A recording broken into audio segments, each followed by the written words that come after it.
Ang mabuting balita ng Panginoon ayon kay San Marcos. Si Jesus ay sumakay sa bangka at bumalik sa kabilang ibayo.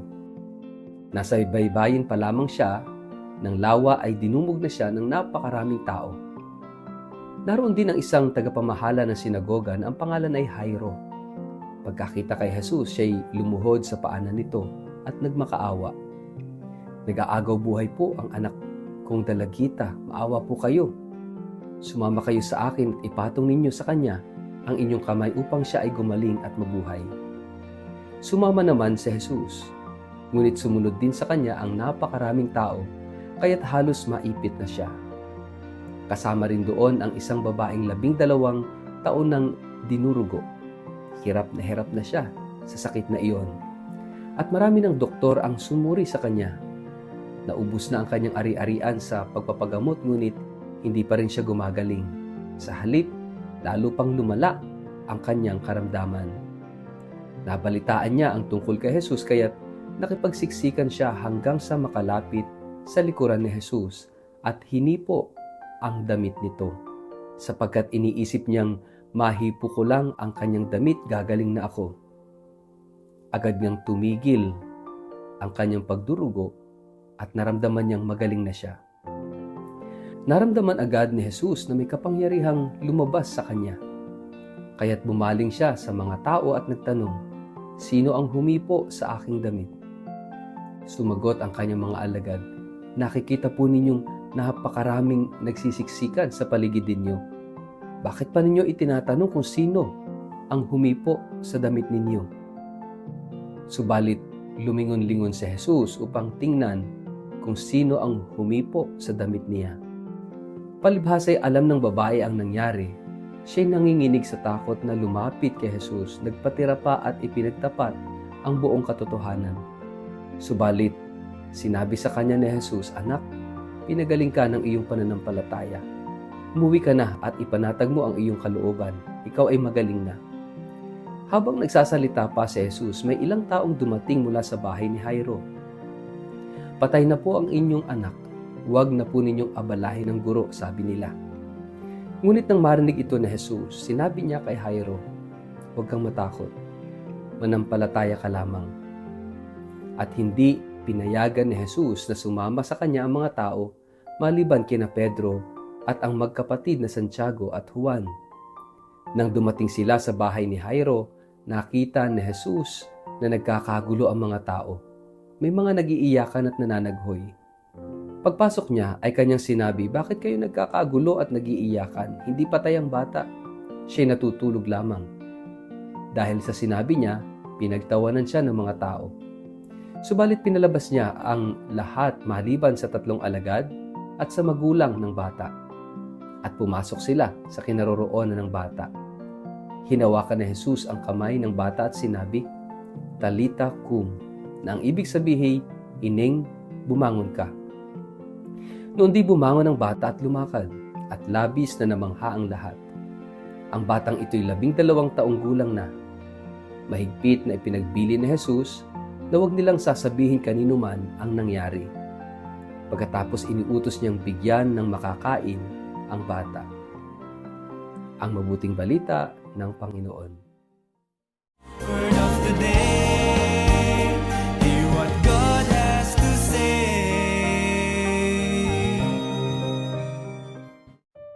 Pagpalang araw po sa inyong lahat. Kumusta po kayo?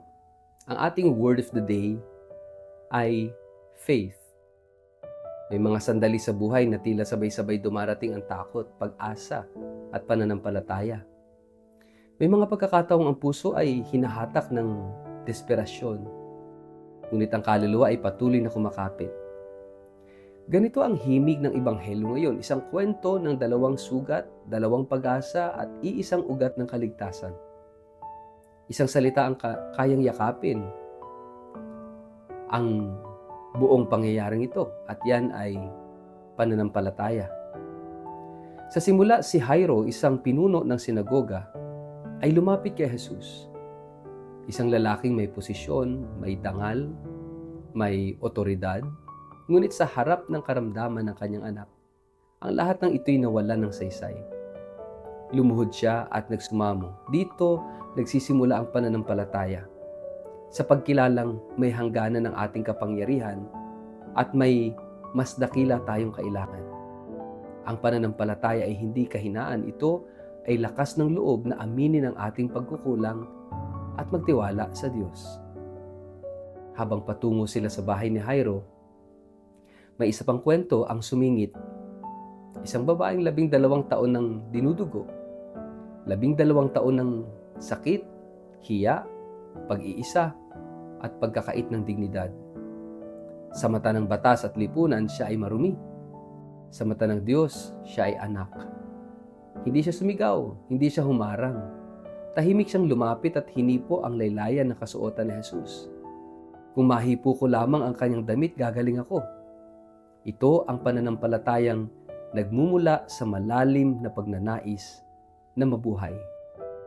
Isang paniniwalang kahit ang pinakamaliit na pagdikit sa Diyos ay sapat na upang magbago ang lahat. Huminto si Jesus sa gitna ng siksikan. Nadama niya ang haplos ng pananampalataya. Hindi lahat ng humahawak ay gumagaling. Ang gumagaling ay ang humahawak ng may pananampalataya. Nang makita niya ang babae, hindi niya ito pinagalitan sa kanyang lihim na paglapit. Tinawag niya siyang anak. Sa isang salita, ibinalik ang kanyang dangal. Hindi lamang ang kanyang kalusugan. Ang pananampalataya ay hindi lamang nagpapagaling ng katawan, ito'y nagbubukas ng ugnayan, nagbabalik ng pagkatao. Samantala, dumating ang balita kay Jairo. Patay na ang kanyang anak. At sa puntong ito, ang pananampalataya ay tinutukso ng kawalan ng pag-asa. Ngunit naroon si Jesus at nagsabing, "Huwag kang matakot, manalig ka lamang." Ito ang pinakamatapang na anyo ng pananampalataya, ang magtiwala kapag tila huli na ang lahat. Ang pananampalataya ay hindi laging may garantiya sa mata ng mundo, ngunit may pangako sa puso ng Diyos. Mga kapatid, sa bahay, pinalayas ni Jesus ang ingay ng pag-iyak at panunuyak.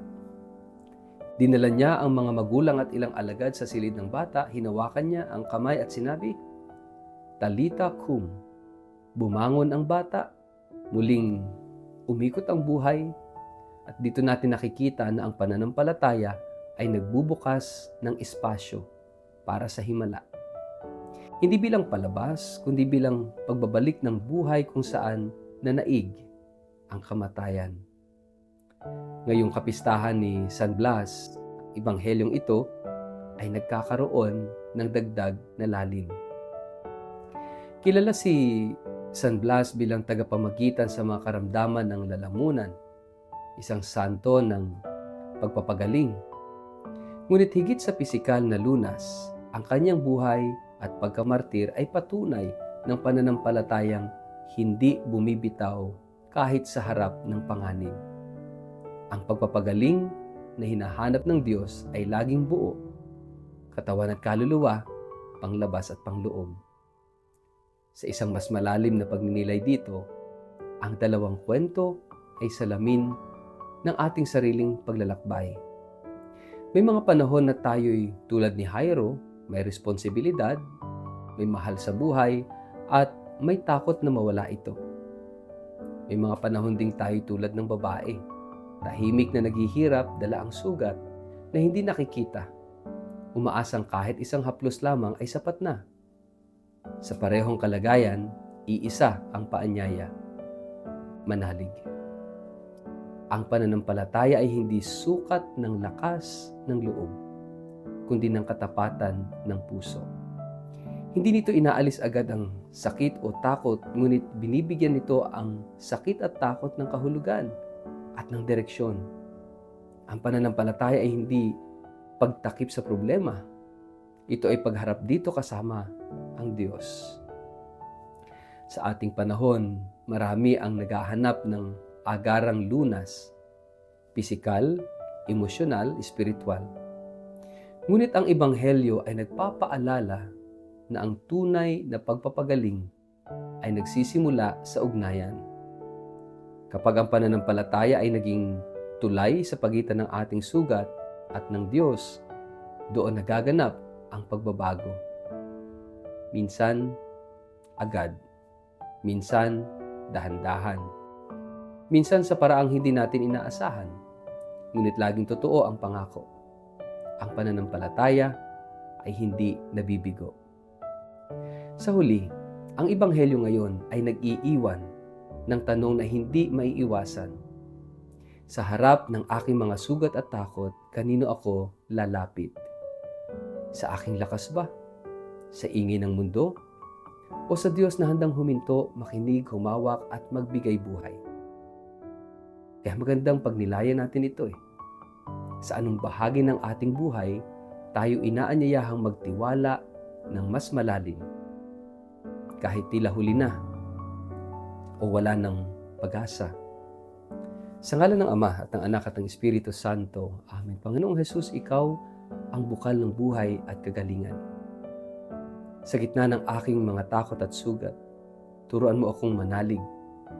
Hawakan mo ang aming kamay kapag nanghihina at tawagin mo kaming anak kapag kami nawawala. Sa pamamagitan ng pananampalataya, pagalingin mo ang aming katawan at puso at gawin mo kaming saksi ng iyong habag. Amen. Pagpalain po kayo't ingatan ng makapangyarihang Diyos, Ama at Anak at Espiritu Santo. Amen.